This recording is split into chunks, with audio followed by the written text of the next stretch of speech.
விருச்சிகம், கூடா நட்பு கேடு விளைவிக்கும். இந்த ஒரு மந்திரத்தை நீங்கள் மனதில் ஏற்றிக்கொண்டாலே போதும், உங்களுடைய வாழ்க்கை சுபிக்ஷமாக இருக்கும். அதாவது 2026க்கு மேலே இன்னைக்கு நீங்கள் என்ன நிலையை அனுபவிக்கிறீங்களோ அது மிகப்பெரிய அளவில் விஸ்வரூபம் எடுக்கும் அப்படின்றதுல எந்த விதமான மாற்று கருத்துமே கிடையாது. தயவு செய்து யாருமே மனதில் பயத்தை விதைத்து கொள்ளாதீர்கள். இன்னைக்கு நீங்கள் நல்லா இருக்கிறீங்கன்னா 2026க்கு மேலே நிச்சயமாக நன்றாக இருப்பீர்கள். இன்னைக்கு அடுத்தவரை நம்பி நீங்கள் பணம் கொடுத்து விட்டீர்கள், அந்த பணம் உங்களுக்கு திரும்பி வரவில்லை, அந்த பணத்தால் உங்களுக்கு மன கஷ்டம் வருதுன்னா 2026க்கு மேலேயும் அந்த பணத்தை எதிர்பார்த்து தேவையில்லாத மன கஷ்டங்களை உங்களுக்கு நீங்களே ஏற்படுத்தி கொள்ளக்கூடிய சூழ்நிலைகள் ஏற்படும். அதனால் தயவு செய்து 3 முறை தினமும் காலையில் எழுந்ததுமே இதை சொல்லிக்கோங்க. கூடா நட்பு கேடு விளைவிக்கும். விருச்சிகம் வாழ்க்கையை இழந்து மன நிம்மதியை தொலைத்து தவிப்பதற்கு நட்பு மட்டுமே தான் காரணம். ஏன்னா நீங்கள் நம்பி இன்னைக்கு வரைக்கும் ஏமாந்துக்கிட்டே இருக்கிறீங்க. அடுத்து வரக்கூடிய 2 மாதங்கள், அதாவது செப்டம்பர் மாதத்துக்கு மேலே அக்டோபர் நவம்பர், இந்த 2 மாதத்தில் உங்களுடைய வாழ்க்கையில் என்ன நடக்கும் அப்படின்னா, குரு உச்ச குருவாக இன்னைக்கு இருப்பதால் நாளைக்கு என்ன பலன்? மிகப்பெரிய அளவில் நீங்கள் வளர்ச்சியை நோக்கி நகர முடியும். அப்படி வளர்ச்சியை நோக்கி நகரும் பொழுது தேவையில்லாத தொல்லைகள் உங்களை நோக்கி வரும். அதாவது நமக்கு 4 நல்லது நடக்கும்போது தான் 7 கெட்டது கூடவே வருமா. அதனால் விருச்சிகம் செய்ய வேண்டியது ஒன்று மட்டும்தான். உங்களுடைய வளர்ச்சி பாதையை யாருக்கிட்டையும் சொல்லாமல் நீங்கள் முன்னேறி செல்லணும். மிகப்பெரிய அளவில் கடன் கழுத்தை நெறித்து கொண்டு இருக்குது இல்லையா, இந்த காலகட்டத்தில் நீங்கள் 2 வேலைகளுக்கு செல்லக்கூடிய சூழ்நிலை ஏற்படும். அந்த 2வது வேலையை பற்றி யாரிடமும் சொல்லாதீங்க.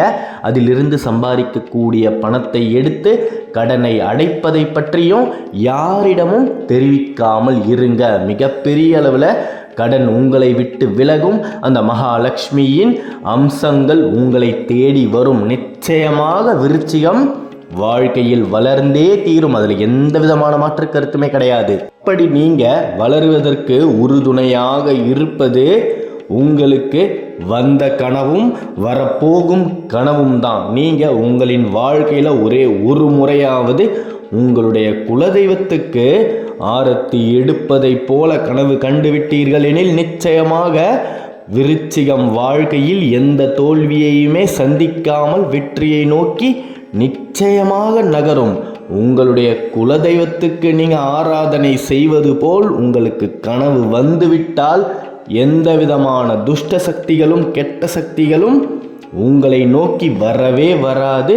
உங்களுடைய நஷ்டங்கள் அத்தனையுமே லாபமாக மாறும். உங்களுடைய கஷ்டங்கள் அத்தனையுமே இனிமைகளாக மாறும். மனக்கவலைகள் எல்லாமே விலகி போகும். மிகப்பெரிய அளவில் விருச்சிகம் உயரத்தை நோக்கி நகரும். ஆனால் அவ்வளவு எளிதாக குலதெய்வத்துக்கு ஆரத்தி எடுப்பது போல் கனவு இந்த ஜெகத்தில் எவருக்குமே வரவே வராது. ஏன்னா நீங்கள் குலதெய்வத்தை பற்றி யோசிப்பதே கிடையாது. சராசரியாக ஒரு மனிதர் அவருக்கு இருக்கக்கூடிய கடனை பற்றி ஒரு நாளில் 7 முறை யோசிக்கிறார். ஆனால் குலதெய்வத்தை பற்றி ஒரு முறை கூட யோசிப்பதில்லை. தினமும் காலையில் எழுந்ததுமே உங்களுடைய குலதெய்வத்தின் நாமத்தை ஒரு வெள்ளை காகிதத்தை எடுத்து அதில் 3 முறை எழுதுங்க.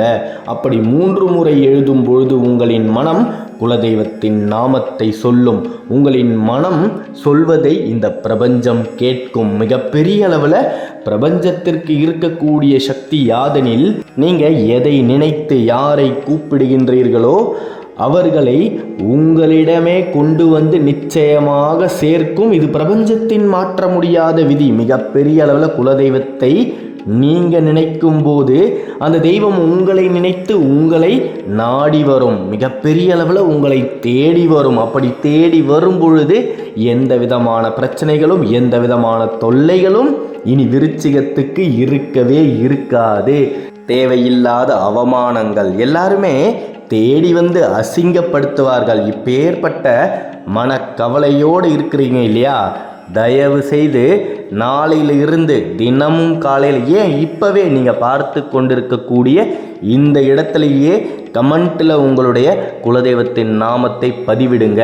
நீங்கள் மனதில் நினைத்தாலே போதும் உங்களின் கஷ்டங்கள் உங்களை விட்டு விலகும். உங்களை கஷ்டப்படுத்துபவர்கள் உங்களை விட்டு வெகு தூரம் விலகி போவார்கள். நீங்கள் பதிவிடுவதால் என்ன நடக்கும் அப்படின்னா, எங்கோ இந்த ஜகத்தில் ஏதோ ஒரு மூலையில் இருக்கக்கூடிய அந்த தெய்வத்துக்கு நீங்கள் கூப்பிடுவது தெரிய வரும். அதோடு மட்டும் இல்லாமல் இப்பேற்பட்ட சக்தி வாய்ந்த குலதெய்வங்கள் எல்லாம் கூட இருக்கா அப்படின்னு மற்றவர்களும் தெரிந்து கொள்வார்கள். மிகப்பெரிய அளவில் விருச்சிகம் வளரப்போகுது. உங்களுடைய வளர்ச்சியை யாரிடமும் சொல்லாமல் இருங்க, அதுவே போதும். முக்கியமாக உங்களை அசிங்கப்படுத்தினார்கள் அல்லவா சில பேர், அவர்கள்கிட்ட போய் நான் இன்னொரு வேலையை பார்க்கிறேன், நான் முன்றை விட இப்போ நன்றாக சம்பாதிக்கிறேன் அப்படின்னு தயவு செய்து சொல்லாதீர்கள். உங்களின் தலைமையில் அதிகமாக இருப்பது கண் திருஷ்டிகளும் பொறாமைகளும் மட்டுமே தான். அந்த திருஷ்டிகள் இனியும் நமக்கு வேண்டாம். விருச்சிகத்தில் இருக்கக்கூடிய பெண்கள், நீங்கள் கூண்டு கிளியைப் போல வாழ்ந்து கொண்டிருக்கின்றீர்கள். உங்களின் சுதந்திரம் நிச்சயமாக வந்தே தீரும். அதை எவராலும் தடுக்கவே முடியாது. அதற்காக இன்று நீங்கள் உங்களின் கோபத்தை வெளிப்படுத்தாமல் இருக்கணும். விருச்சிகத்தில் இருக்கக்கூடிய பெண்களின் மனதில் எரிமலையை விட அதிகமான கோபம் இருப்பது எனக்கு நல்லா தெரியும். ஏன்னா உங்களை சுற்றி இருக்கக்கூடிய அத்தனை பேரும் உங்களுக்கு தினமும் மன உளைச்சலை மட்டுமே தான் கொடுத்துக்கிட்டே இருக்கிறாங்க. அதிலிருந்து நிச்சயமாக உங்களை உங்களின் குலதெய்வம் காத்தே தீரும், ரட்சித்தே தீரும். தயவு செய்து விருச்சிகத்தில் இருக்கக்கூடிய பெண்களை நான் கையெடுத்து வேண்டி கேட்டுக்கொள்கிறேன். யாரும் எந்த விதமான தவறான முடிவையும் எடுக்காதீர்கள். சொல்லவே மனதிற்கே கஷ்டமாக இருக்குது. எனக்கு தெரிந்த ஒரு நண்பர் கடந்த வாரம் அவரின் உயிரை மாய்த்து கொள்ளக்கூடிய அளவிற்கு முடிவை எடுத்து விட்டார். அதாவது இறைவன் உங்களை படைத்திருக்கும் பொழுது அந்த இறைவனுக்கு மட்டுமே தான் உங்களின் உயிரை எடுப்பதற்கு அதிகாரம் இருக்குது. தயவு செய்து தற்காலிகமான பிரச்சனைகளுக்காக நிரந்தரமான முடிவுகளை எடுக்காதீங்க. மிகப்பெரிய அளவில் உங்களின் வாழ்க்கை மாறியே தீரும். அதாவது இன்னைக்கு வேணால் உங்களை எல்லாருமே கஷ்டப்படுத்திக்கிட்டே இருக்கலாம்.